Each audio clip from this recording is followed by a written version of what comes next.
Hey, good people. It's your girl, Frederica McClary Easley, back with another offering for Flow to Heal Yoga.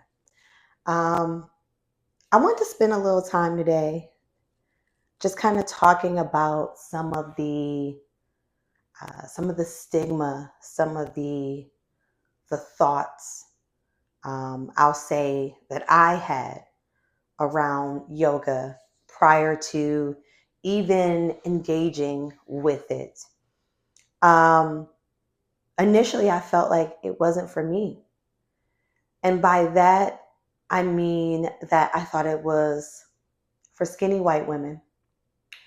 I thought that um, it was not inviting. The people who I'd seen doing it, the people who I saw coming out of yoga studios, um, I did not think, I did not feel like it would be a spot that I would be welcomed in. I didn't see bodies that looked like mine.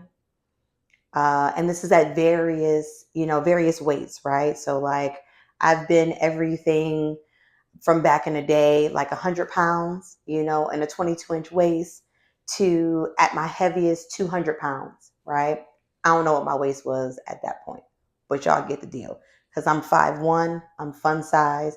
And so, yeah, so I just did not feel like it was for me.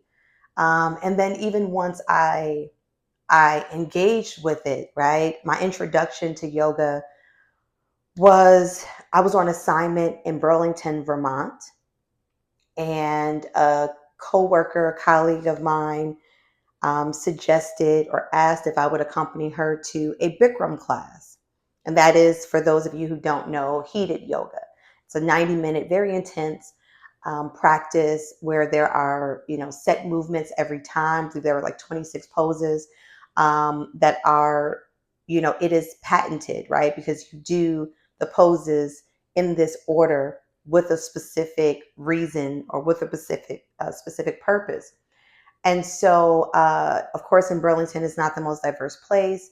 I didn't really have an option for other things to do after we'd finished with our workday. And so I said, well, what the hell, right? It's cold outside. Even though I'm from a place where it's cold, I do not like the cold, okay? And so it was my outlet, right? And because of the intensity of it, because of the heat, um, that was married with the practice, it allowed me to really, like, I had to just focus on myself and what I was doing and not the people around me, or else I would lose my focus, right? And like literally, I was sweating from places that I didn't even know I could sweat from, so like my toes was sweating, to be behind my kneecap type thing. And so, yeah, it was an intense environment, which allowed me to really center myself, focus on myself, and come into a practice.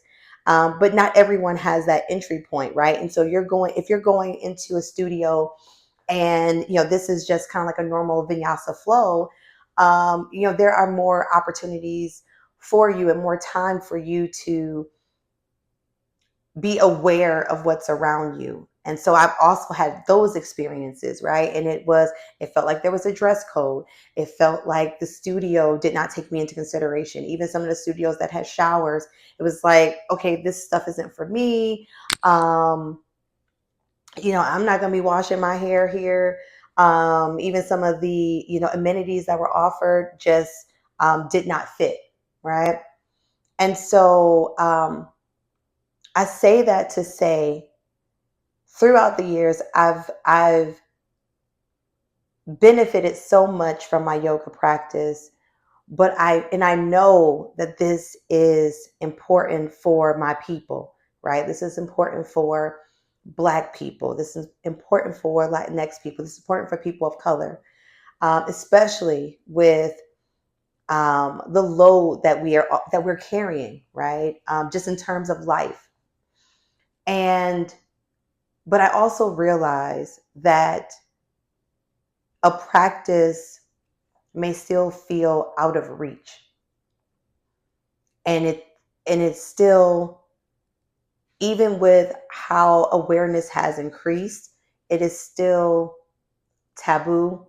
It is still, there are still so many unknowns um, in regards to it. And so, this is a part of why I do what I do, because I want people to see, I want Black women, I want Black men to see themselves in this practice, and to be exposed to all of the benefits of it, right? And the ways in which it can really not just help you physically, but also help you emotionally and spiritually, if you allow it to, right? So that was on my heart, that was on my mind. I wanted to share that. And let's get into it, right? So I've been doing a ton of traveling. It's graduation season. Many of you know I work in cannabis, and so it's a lot going on with that, with the different ledge sessions. So I've been in DC. I've been all over the place, right? And so I am still feeling so tight. I'm still feeling kind of out of sorts and needing to ground myself. One of the things that I love doing when I feel that way is my practice. I kind of come down. And so my practice, a lot of it will actually be seated here on my mat, as opposed to standing poses, right? And so today we're going to go through a couple of poses that, again, and I stress this, these are poses that you can do in the bed before your feet even hit the ground, but just to help you get centered and start of your day. And so this is definitely a physical component or a physical benefit, but a lot of these are like also just for my mental. A lot of these poses feel good, feel safe, and allow me to regulate my nervous system. So I'm going to put my watch on. And so we're going to do 3 poses in 3 minutes, okay? I think I'm going to start like a series of that, like 3 poses in 3 minutes, maybe 3 poses in 5 minutes. What y'all think? Anyway, we'll start with 3 poses in 3 minutes today. So we're going to go through cat, cow, and a cobra pose.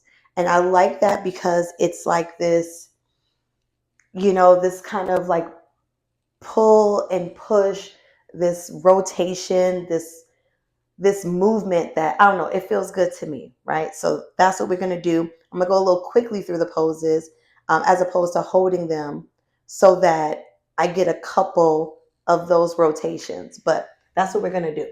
Okay. So let's start. You all know for cat cow, we're going to stack properly. So our hips are over our knees, our shoulders are over our wrists, our fingers are spread wide, so that we can uh, ground down and also spread out the weight, the pressure, right? This is going to help us to do so. Our shoulders are relaxed down our back, and we're going to dig in. So we're going to inhale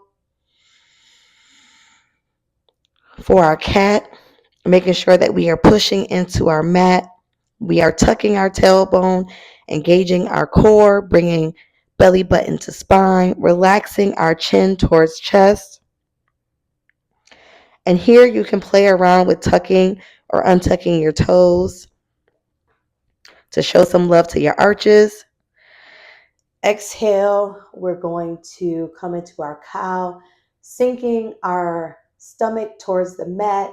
Again, relaxing shoulder blades, pushing our hips up towards the sky, head up as well, pushing chin out.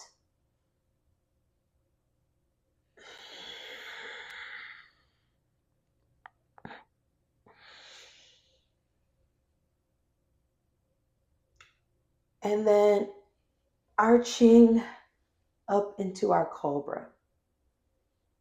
So it's going to look like this: cat, cow, cobra.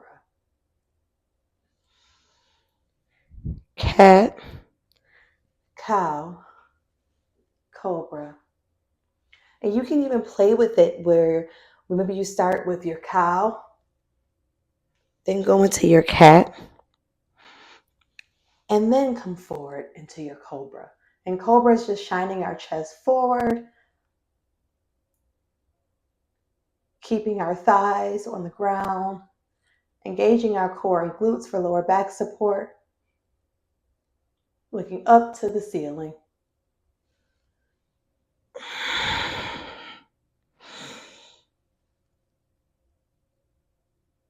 I like to exaggerate on my cow, really arching my hips and my glutes up towards the sky to get into my lower back.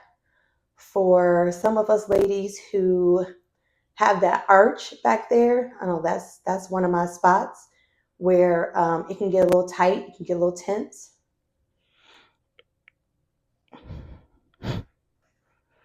Back into our cat and our cobra.